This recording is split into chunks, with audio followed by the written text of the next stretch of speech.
Welcome back to Banging the Can, the Houston sports show that does not apologize for championship rings and tings, presented by Bolin Media. I am your host, Ross Bolin, and let me start by saying happy June 27th to all who celebrate. If you're a hip-hop head in Houston, you already know why June 27th is important, but for the uncultured white people listening and watching today, on June 27th, in 1996, legendary producer DJ Screw released a tape called June 27th, which featured a track named June 27th, which was a 38-minute freestyle. And yes, I said 38 minutes. June 27th, the song, went on to become one of the most famous rap records ever made, which is wild because it was recorded at a birthday party for rapper Demo in Screw's living room. It was just a bunch of friends fucking around, not trying to make an iconic rap record, but make an iconic rap record. They did. The track features Big Pokey, Big Mo, Young Star, and then the lesser-known Key C, Demo, Haircut Joe, which I find to be a hilarious name, K-Love, and Bird. Its release is recognized as a landmark moment that put Houston hip-hop on the map. And sadly, one of the featured artists, Big Pokey, passed away at just 48 years old on June 18th of this year, just 9 days ago. So this year, June 27th hits a little harder or a little slower. Pokey was original SUC royalty, one of the best known and most beloved local legends that was still with us. For the casuals, you remember his feature on Paul Wall's Sittin' Sideways. Big Pokey joins the ranks of other June 27th alumni who are no longer with us. Of course, DJ Screw passed in the year 2000, and Big Mo died in October of 2007. So, go bang June 27th at least 27 times today for Big Poyo. In sports news, the NBA draft finally took place last week, and the Rockets came away with what I would call a surprisingly good haul. With the fourth overall pick in the draft, the Rockets selected Amen Thompson, the 20-year-old, 6'7", 214-pound guard who was most recently playing for the City Reapers in the Overtime Elite League. Now, if you've never heard of Overtime Elite and wonder what the fuck that is, it's because Amen, whatever, is the first player ever drafted directly from Overtime Elite. And his twin brother became the second player ever when he was picked fifth immediately after Amen. So yeah, that's why you haven't heard of it. But Amen is an extremely athletic player, should be a solid driving threat immediately upon entering the NBA. He's a good passer, good defender. He can basically do everything except shoot the ball really well, which is good. Adding a guy like this to an already super young and athletic team is obviously exciting. And if he can gain more consistency with his shot, there is a lot of upside to Amen. Then, with the 20th overall pick in the draft, the Rockets scooped up Cam Whitmore, who fell hard after being projected by some to be a top 5 pick. Cam is also 6'7", so both of the guys we picked up in round one, 6'7", but he's a little more thick at 232 pounds. And apparently his medicals caused him to slide from what many considered to be a lottery talent all the way to number 20, where Raphael Stone and the Rockets grabbed him. I also read rumors online that he kind of mailed in his workouts before the draft, and that was part of the reason for his fall. But who the fuck knows? Who the fuck cares? He's a Rocket now. That's the point. So, two good pickups right there. And yesterday, new head coach Ime Udoka shared some thoughts on how things will work with the Rockets this year. Let's take a look at some of his quotes. He said, "A lot of the playing time and positions, those things have been given, so to speak, with the young guys. There will be changes now in phase 2. We are adding some more young pieces, but also adding some veterans. So I think this will kind of raise the level of competition. Nothing is handed out anymore." So, to translate, everybody's going to have to earn their playing time, right? They're not going to hand out PT based on who they're trying to develop anymore, which has kind of seemed like the case sometimes over the last couple years. But really, then you look at like Şengün and wonder why he didn't get more playing time then, if that was the case. It was just kind of a bizarre situation with the Rockets the last couple years, where at different times I couldn't tell if we were losing intentionally or if we were really focusing on player development, but then sometimes it seemed like we weren't prioritizing player development, like Steven Silas was actually trying to win. It was all very confusing and sad, frankly, but Ime is speaking to a complete change in mentality, right? Which will also result in a change in mentality in practice, I should add, where guys will be battling to show they are worthy of minutes.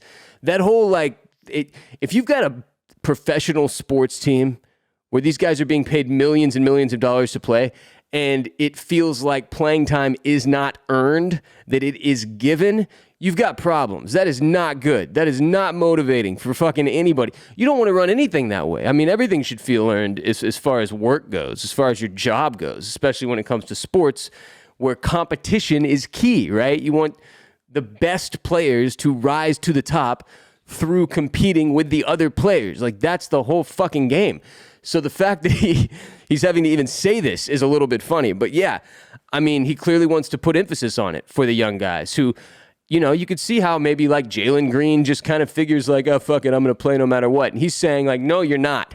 You're going to play if you're worth it, if you earn it. So you love to see that. Next quote. I think veterans will help, but we love the young, talented guys, and it's a balance. Some guys will play different roles than they have been. So to translate, we all know we are definitely bringing in a couple veterans during free agency. A lot of people suspect Brook Lopez and Fred VanVleet are top targets. So that will obviously change things in terms of rotations and minutes distribution. Like, that's not shocking at all. But I love him saying that some guys will play different roles than they have been because, again, everything has to be earned. This is how you create a winning culture, a winning mentality, and you instill a winning work ethic in your young core where you kind of, scare the life into guys. Like, oh, shit, I'm going to have to come out and bust ass this year because coach is not fucking around. Like, that's what you want. That's a good coach. You kind of need to fear and respect this dude. That's what we need from our players. That's what he has to create, right, with his presence as the head coach of this team. Otherwise, it just doesn't fucking work. Especially, and I'm speaking specifically to the fact that we have a very young, inexperienced team that has never won at the NBA level and needs to, again, earn it, right? Next quote.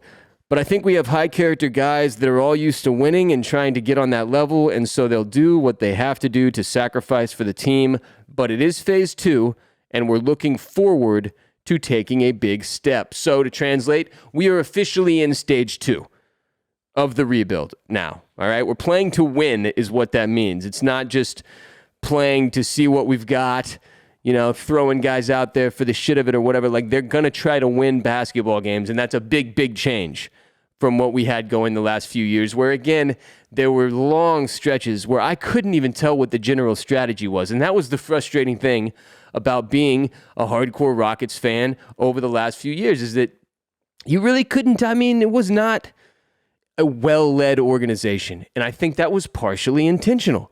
It was just confusing because they would say things and, like, coach would say shit at press conferences that didn't add up with what I was seeing on the court, and it was just like, I don't want to watch this anymore. It was very demotivating. I was not trying to put hours and hours and hours of my week into watching these guys lose every fucking game when I also couldn't differentiate what the strategy was versus what they were telling me versus what I'm seeing on the court. So that was awful. I don't want to go back to there. So I like what coach is saying here. Another quote, he said, the last quote. One thing I've never done is not made the playoffs, and we want to take that next step here as well. So I think, this is me speaking now, I think making the play-in is that's an extremely lofty expectation for next season, right? Based on the competition in the Western Conference, I'm not saying it's beyond the realm of possibility, but like, the average age on our team is like 20 years old as we currently sit. Like, I think 23 is like the oldest dude on the squad. It can be done. I just don't see it. It just depends largely on what we're able to spend all this salary cap money on. So personally, I'm not really setting an expectation for this Rockets team yet, right? I'm in wait and see mode in terms of expectations for the Rockets this next season. We have more salary cap space than any other team in the NBA. All right, they're going to be doing a lot with this money. All right, especially when you circle back and think about all the quotes I just gave you in the context of us having the most salary cap room in the entire league and targeting at least a couple veteran players, right? The whole James Harden thing still up in the air. It sounds like, if you believe what you hear in the media, the Rockets are still heavily considering him to be their number one target. But over the last couple of days, things have started to lean back towards Harden staying in Philly. And apparently Fred VanVleet is the secondary option that the team is looking to throw like $30 million a year at after Fred declined his, I think, $22 million a year player option in Toronto. So it's going to depend how all that shakes out. And I'm not going to sit here and set an expectation based on a half-finished roster, which is essentially what you're looking at when you consider the $60 million we have in cap space. So, I'm cool with Brook Lopez and FVF, by the way. Like, I do keep seeing rumors around Dylan Brooks, and I cannot, for the life of me, figure out why we would sign that dude. We're not making a band. We're building a basketball team. Please no Dylan Brooks. Nothing about what I saw from that dude in the playoffs made me think like, maybe Dylan Brooks would help. No, please no. I don't know. I just, if they're going to do something that crazy goes against the grain of the fan base, which this would, there needs to be a solid explanation, like a straightforward explanation in the media and to the fans. And I'm trying to think of a single angle that would play, but the dude is simply not that good. It's that whole risk-reward thing is way off with him. I don't see it. It sounds like, I feel like he's misinformation. They're using his name to like do something else. That's how I feel about it, because I don't see it with Dylan Brooks. Regardless, it was great to hear more of Coach Udoka's mentality as far as coaching goes, and I look forward to seeing how it all pans out, because right now, on paper, this might be the most freakishly athletic Rockets team we have ever had. It's certainly one of the youngest rosters we've ever had, before veterans are added, of course. And I'm actually looking forward to watching the Rockets play next season. That's a great sign. So, more to come on the Rockets when we add more pieces with all that cap space. Today's episode is brought to you by Bird Dogs. One thing about Houston that you better make peace with if you want to survive. It is fucking hot in the summer. You got to dress accordingly. You just got to. Bird Dogs will have you looking good and feeling good all summer long in the most comfortable and versatile shorts, pants, and bathing suits in the entire world. I've been wearing them for several years now. They cannot be beaten. I wear them to sleep, to do yard work. I wear them to the pool. I wear them to work out. I wear them to play golf. I wear them to do everything. They fit great. They look great. They're great. Tons of designs and colors and variations as well. They've all got funny names, but they've got like ridiculous ones like these that I'm holding in my hands right now. They're just outrageous. They look like the city of Miami made in shorts form. And then they've got like good-looking normal ones if you don't, want to be a psycho about it. Sometimes I want to be a psycho about it. Sometimes I just want to look good. I'm actually wearing the tight wads right now. All the different designs have funny names if you check them out on birddogs.com. The ones I'm wearing right now, the tight wads. I also love the Forest Pumps, Art Fart Knockers, and the Coach Cockburns are great as well if you need a few pairs to check out. If you want to look great and feel great while you're at the gym this season or swimming at the neighborhood pool or out at the bars, taking in those summer nights, Bird Dogs are the move, my friend. So click on the link in the description below to go to birddogs.com and enter code BTC at checkout to support our show. And not only that, you will get a free Yeti-style tumbler with every order, like the one I'm holding in my hand right here. Birddogs.com, code BTC, Yeti-style tumbler with every single order. One more time, that's birddogs.com. Get in there. Look at these shorts. Look at them. They're beautiful. They're beautiful. Birddogs.com, code BTC, free Yeti-style tumbler with your purchase.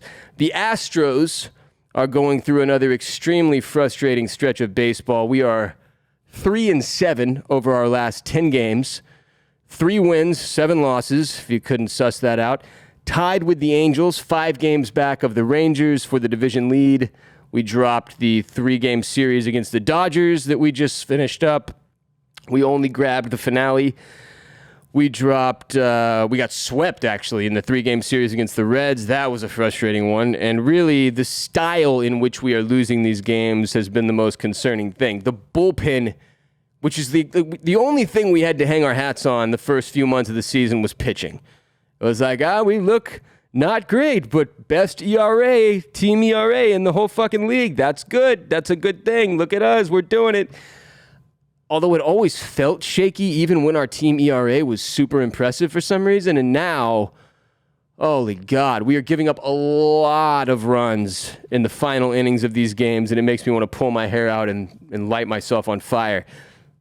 People are legitimately turning on Dusty Baker at this point.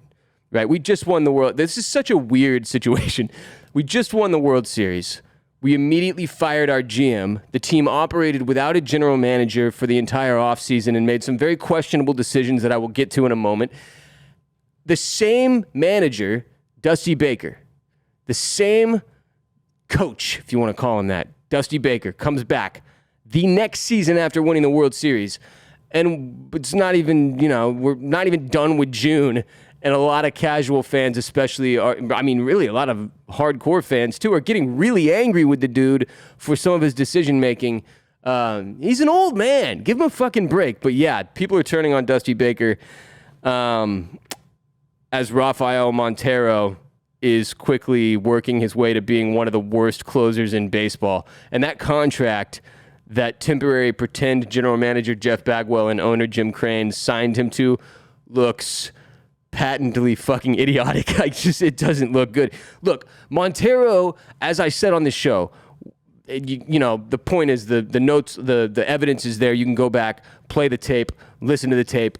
I've been saying this for a couple years. He was my least favorite Astros pitcher. He always seemed like he had I don't know where the ceiling seemed like it was, but the floor seemed like the lowest floor of any pitcher on the squad. All right? To me personally. So I was surprised by the contract they gave him, making him the 6th highest paid reliever in Major League Baseball. He's pitching like about the 46th reliever, and he's getting paid like the 6th highest. So that's where we're at.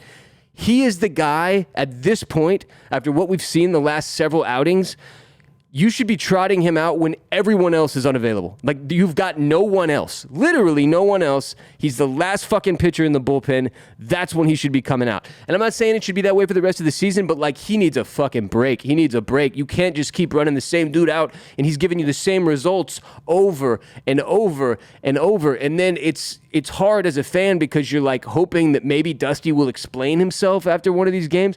And it's the same fucking line of dialogue every single time. They never really give you a reason. And so for some of us who I always assumed it's one of those things, it's okay, well, they must see he has the ability and they're trying to help him push through this rough patch and unlock his true potential by showing their confidence in him, by running him out there over and over, even though every time he goes out there, he sucks a bag of dicks. At this point, that strategy it's been tried and it did not work. You got to stop this shit. You got to stop while we're still in it. We're not even ahead, but quit while we're still in the hunt. If you keep running Montero out with, if we have a 5-run lead, maybe then. Maybe. But if it's 2 runs, no. Stop it. Anybody else, man, it's like we're booing. We're booing him. He's being booed at home. Do you not get the fucking message? He is losing every game you put him out there, and he's getting booed by the fans. Are you getting off on this somehow? Stop making us watch this shit. He's awful. He's awful. He cannot go out there right now. Give him some time off. Make him sit back and watch the real pitchers do their thing. Maybe he'll pick up some fucking pointers. But right now, the headspace he's in, what he's got going, his stuff is not good enough. That's the only thing that matters at this point. Once you've tried it over and over and over and you've gotten the same fucking results, isn't that what the definition of psycho or something like that? You can't just keep fucking doing this. You got to stop. So I understand why people are questioning Dusty on that front. It's not like we don't have other options. And I'm not saying we have great other options, but we do have other options.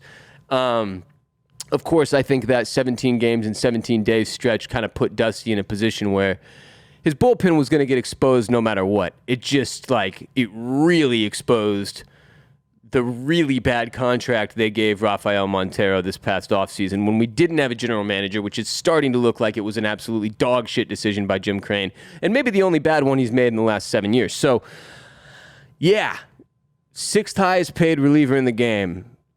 when I read that, I was like, oh my God, that makes me want to die a little. It's not good. It's not good. But Dusty just keeps throwing him out there, and it's infuriating. I don't know even what the fuck is happening.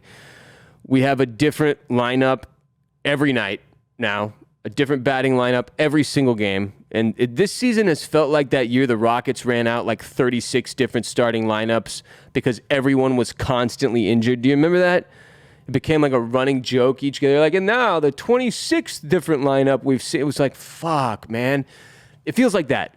Just a frustrating season where health and injuries are overriding talent, planning, and execution, and you're just stuck having to watch it and put up with it. But look, I'm not hitting the panic button. I am hitting the it's time to admit where we are at currently button. And right now, like right today, June 27th, this is a mediocre baseball team. We are, as we sit, a middle-of-the-road, non-threatening baseball team. Nobody is seeing the Astros come up on the schedule and going, oh, shit, there's 3 automatic losses. Nobody. And that's bad. When nobody is looking at you like, oh, shit, then that's bad. And that's where we're at, where we are kind of night to night. You don't know what you're going to get. Some nights we rip the cover off the baseball. Most of the time it's a little bit lacking in terms of the hitting and the offense. So this is where we're at. The Dodgers and the Yankees are right there with us, fortunately, which does admittedly make it feel a little bit better. But like Tampa Bay, Atlanta, Arizona, those are all legitimately better teams than us, right? And they're in a tier that hopefully we can jump up to if we get healthy later in the season. But with Altuve missing the first couple months, with Yordan missing this stretch here, with half of our starting pitchers going down, I still think we should be thankful to be where we're at. But I am just like, everybody needs to admit that at this point, where we're at is in tier 2, below the tier 1 teams that have shown and proven that they are at the top and they deserve to be there over the course of the season so far. That is largely due to health issues, but it is also the case that we all have to acknowledge, right? So huge, and I cannot state this enough, huge stretch of games coming up here, right? Where we've got tonight, we start a 3-game series against the Cardinals in St. Louis on the road, and then we are in Arlington for an extremely important 4-game series against the division-leading Rangers. Got to step up. Got to see shit happen on this road trip here because, frankly, we've been unimpressive over the last 10 games at a minimum, right? With 3-7 is just that's not going to get it done. It's not going to get it done. It's not going to get it done. Today's episode is also brought to you by MyBookie. If you are a sports bettor looking for a place to get action during the rest of the Major League Baseball regular season or on UFC fights, boxing matches, soccer, football when it comes, betting on futures, whatever. You want to make your picks at a place that supports our show. Today's sponsor, MyBookie, is the way to go. Just use code ROSS upon sign up, ROSS, when you sign up on mybookie.ag to unlock a deposit bonus. Stipulations apply. You will get even more dough to throw at your favorite sporting events when you use code ROSS and unlock that deposit bonus. MyBookie has all the prop bets, live lines, alternate lines, all the futures you could possibly need for all of the sports all year long. They've got a great online casino as well. And right now, if you join the MyBookie family using the code ROSS at checkout to support our show, you will instantly receive a deposit bonus, giving you even more dough to throw. So what are you waiting for if you're a sports bettor looking for a great platform that also supports your favorite Houston sports podcast? Code ROSS, ROSS, at mybookie.ag is the way to do it, folks. Just use code ROSS to unlock that deposit bonus. Bet anything, anytime, anywhere with MyBookie. It has been a long road for Texans fans to this offseason. It has been a long time since we've had something to feel good about. But with the NFL preseason starting in the first week of August, we are just over a month away from potentially exciting and possibly even watchable Houston Texans football for the first time in several years, really. I'm still expecting us to win no less, or no more than 5 or 6 games. Just being realistic here. But I still expect us to start rookie quarterback C.J. Stroud over Davis the Neck Mills, and I'm stoked to see how that goes. I'm stoked to see how new head coach D'Amico Ryans impacts the culture of the team. I'm excited to see how Will Anderson develops on the defensive side of the ball. I'm nervous about the offensive line, as always, but I think we might have made progress there as well. It's kind of hard to tell. There's more name recognition on the offensive line, but I'm not, until we see a regular season game, it's going to be hard to know what we've got there, right? So the point is there is a lot to watch and care about this season, which is nice. The Rockets and Texans are kind of pacing similarly. The head coaching thing especially, right? But having a lot of new, young, rookie talent on the court or young talent on the court or field is where both of these franchises are at. So as a sports fan, as long as there's like narratives and there's things to pay attention to and there's interesting elements to the team and there's a new coach that's likable, seems like a good leader, then you've got something to work with at least. And that's where we're at with both of these teams right now. It's like winning is not the priority necessarily, but watching the development of the franchise is fun again. It's fun. We're having fun again. And that we should be, right? I'm just assuming. I'm kind of getting ahead of myself here, but I assume this Texans season will be the first one that's been fun in at least 3-4 seasons. Like, we'll actually enjoy watching and seeing what happens. But that being said, it could be a miserable dumpster fire, and that wouldn't exactly shock me either because it's the Texans, and it's kind of what they do. So you hope we turn the page. You hope that there's positive momentum going the right way, but at least on paper there is. And, yeah, that being said, I don't know how many games I'm going to be physically attending this season. We're not quite there yet for it to be worth it for me to make the trip. Like, it's fun. Don't get me wrong. I live in NRG Stadium and everybody in there, but it's like, it's one of the things is it's not cheap. It's really not cheap. Like, okay, according to Touchdown Wire, using data from something called Ticket Smarter, I don't know what the fuck that is. This is not a plug. The average price to see a Texans game was $159 in 2022. That's the average price, $159. And it is going to be $216 in 2023. So gone up a little bit. And I think every single team has seen prices go up, partially as a result of inflation, but also this is just a thing they do every season. And I'm not paying $216 a ticket to go watch the Texans right now. I don't feel like they've earned that money from me, and I'm not hating on you if you do. Remember, I live in Austin, so I'm 2.5 hours away. I got to make the fucking trip. I've got a 4-month-old at home. I'm gonna bring that kid and expose him to this shit. I don't think we're there yet. So I'm not paying what amount. Like, so if it's $216 on average, let's call it.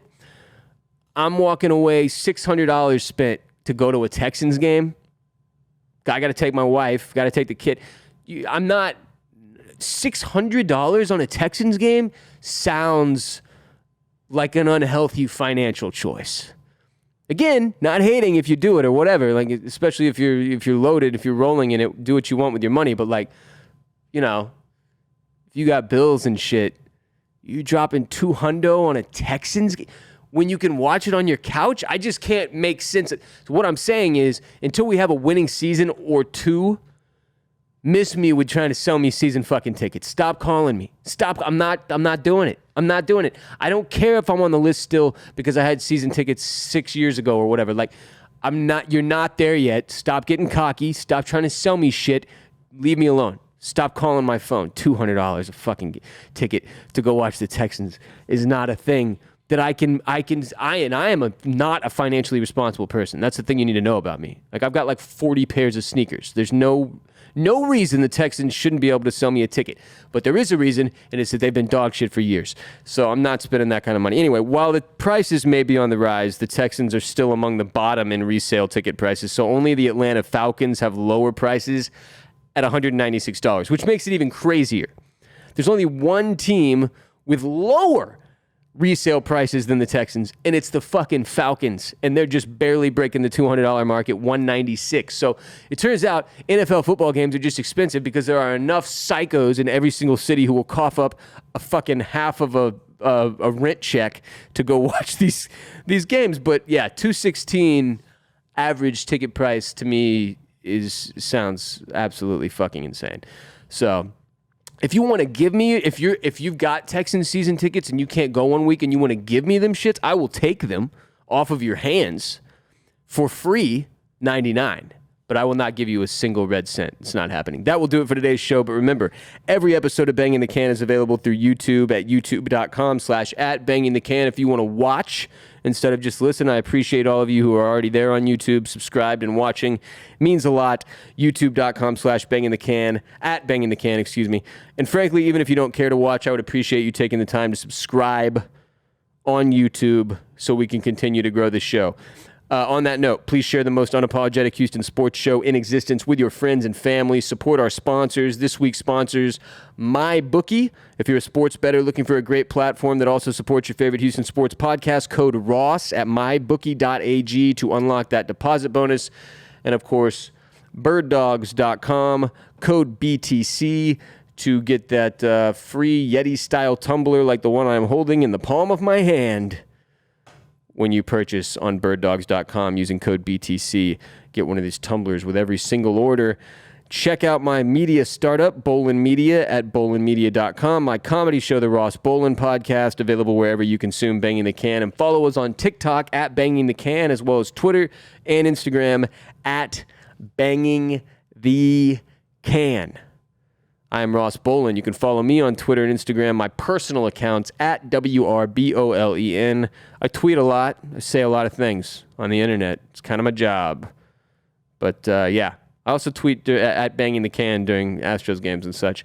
And I assume I'll be doing a lot more of that during football season with the Texans. That is the one really positive thing about social media. If you have a dog shit sports team that you love, like we have with the Texans, it gives you an outlet to just curse into the universe. You know what I mean? That's what I do with Twitter during Texans season. So it's nice to have Banging the Can on Twitter, because then I don't have to do it through my personal account and lose a shit ton of followers that don't give a fuck about the Texans. Anyway, I'll be back soon. Until next time, H-Town, stay down.